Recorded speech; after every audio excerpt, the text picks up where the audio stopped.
के अनंत विस्तार से लेकर पृथ्वी की सीमित परिधि तक हर चीज अपनी केंद्र की ओर आकर्षित होती है। इस पृथ्वी पर एक ऐसा केंद्र है जो न केवल मानवता की आस्था और भावनाओं को बल्कि उनकी आत्मा की गहराइयों को भी अपनी ओर खींचता है। महाकुंभ क्या है वो शक्ति जो हम सबको एक सूत्र में बांधती है? गंगा।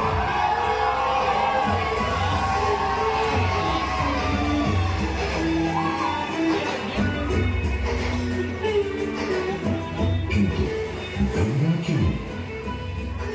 क्योंकि गंगा कोई नदी नहीं है, आस्था की अविरल तरल धारा है गंगा।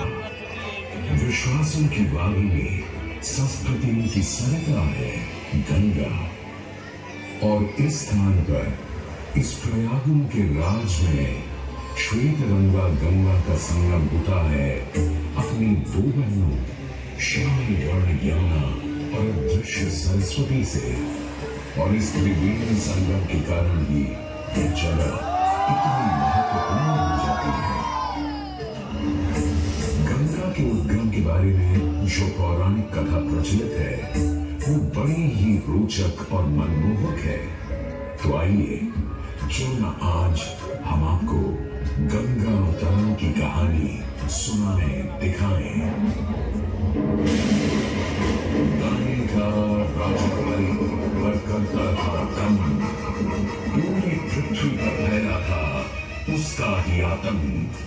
उसके आतंक को रोकने विष्णु ने धरा एक रूप, 52 अंगुल का बौना बनकर पहुंचे जहां था भूत।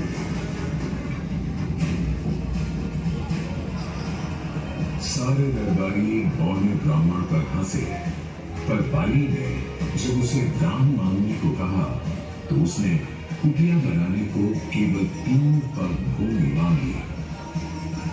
पर जब बौने ब्राह्मण ने भूमि नापनी शुरू की तो जैसे भूचाल दिया गया। वामन ने पहले पग में पूरी धरती नाप ली और अगले कदम से स्वर्ग।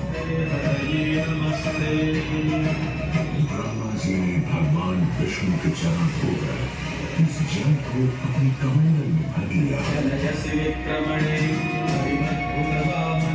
और अब वामन अवतार ने अपना तीसरा पग बलि के सिर पर रख उसे पाताल लोक भेज मुक्ति दे दी।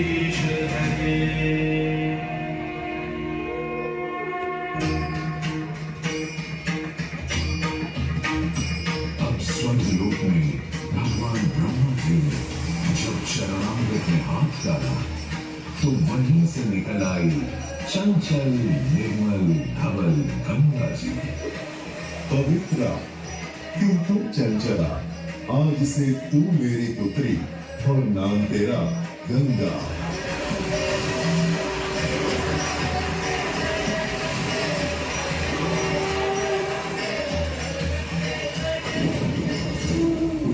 कुछ समय बाद सतयुग में इक्ष्वाकु कुल के सूर्यवंशी राजा सगर ने सारे संसार को जीतने के लिए एक अश्वमेध यज्ञ का संकल्प किया। सुने सुने सुने सब सुने, यह जिन्हें पूजित धवल अश्व जहां भी जाएगा वो भूमि राजा सगर की मानी जाएगी। यदि किसी ने इस अश्व को रोका या पकड़ा तो उसे सगर के 60,001 पुत्रों और उनकी लक्षाधिक सेना का सामना करना पड़ेगा। सुने सुने सगर का अश्व अजेय अपराजेय बढ़ता जा रहा था और स्वयं लोक में बढ़ती जा रही थी। देवेंद्र इंद्र की दुविधा डरकर वो अश्व को रोकने की युक्ति लगाने लगे। इंद्र ने राजा सगर के उस घोड़े को चुरा लिया और छल से महर्षि कपिल के आश्रम में बांध दिया। घोड़े को खोजते हुए राजा सगर के 60,000 पुत्र महर्षि कपिल के आश्रम में पहुंचे। वहां घोड़े को बंधा हुआ देख क्रोधित पुत्रों ने कपिल मुनि को घोड़ा चोर समझा और उन्हें अपशब्द कहने लगे। वाचाल कुमारों, यदि कपिल ऋषि ने खोली आंख तो तपस की योगाग्नि से जलकर तुम सब हो जाओगे राख।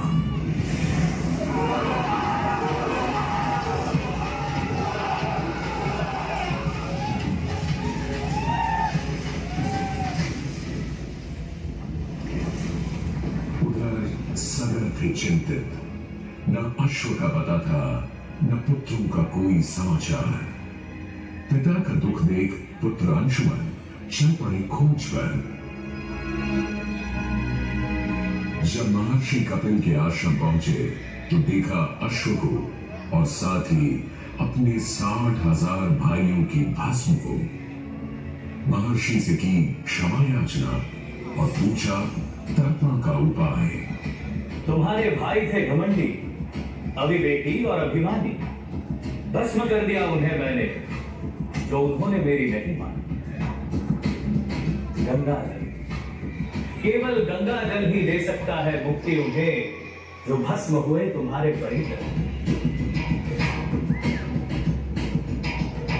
अंशुमन को अपने भाइयों के तर्पण के लिए गंगा को लाने का बहुत मन था, किंतु किसी को राजधर्म भी तो निभाना था और राज भी चलाना था।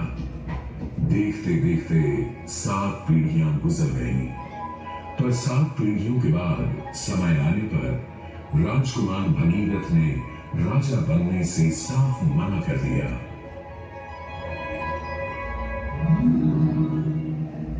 क्षमा कीजिए, क्या ये आवश्यक है कि राजा का बेटा ही राजा बने?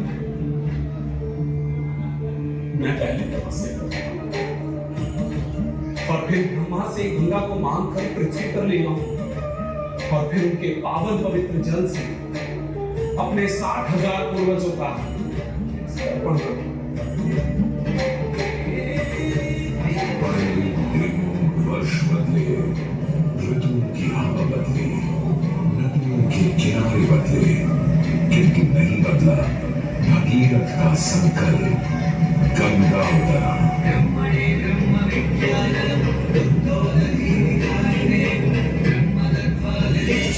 पुत्र भगीरथ, हम तुम्हारे तप से प्रसन्न हैं।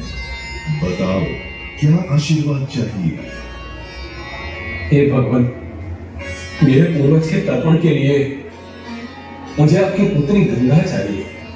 तथास्तु, किंतु यदि गंगा स्वर्ग से सीधे धरती पर गिरी तो पृथ्वी को चीरते हुए गंगा सीधे पाताल में पहुंच जाएगी।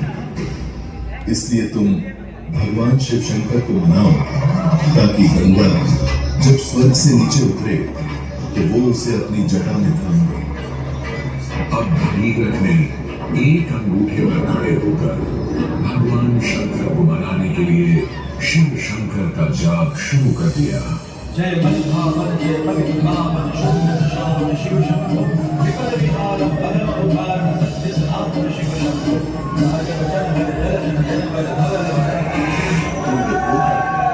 कोई भी वर मांग लो आज। हे प्रभु, जब गंगा स्वर्ग से धरती पर गिरे तब आप बीच में उन्हें अपनी जटाओं में सांध लें, नहीं तो पूरी पृथ्वी नष्ट हो जाएगी। बस इतनी सी बात? ठीक है, ब्रह्मदेव से कहो शिव तैयार है, आने दो गंगा को, आने दो।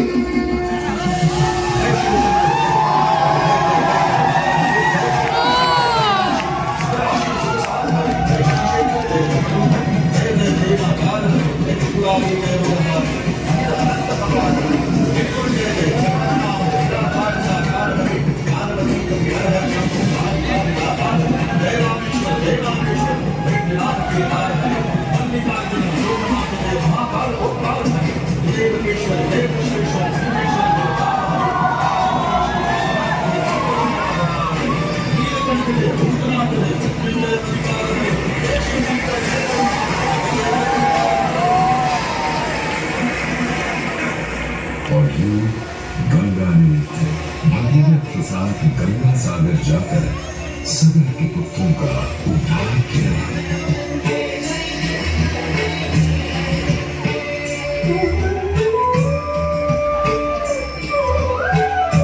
ताप्ती वह भारत की सबसे महत्वपूर्ण नदी बन गई, जिसका भारत के जीवन में धार्मिक, आर्थिक, सामाजिक, ऐतिहासिक अभिदान अनंत है। हे मां गंगे, हे जगदम्बे, हे मां गंगे। मोक्षदायिनी गंगा का यमुना और सरस्वती के साथ त्रिवेणी संगम मोक्ष का संगम है। प्रत्येक 12 वर्षों में यह महाकुंभ का स्नान करता है सर्व सिद्धि प्रदान और देता है मोक्ष का वरदान।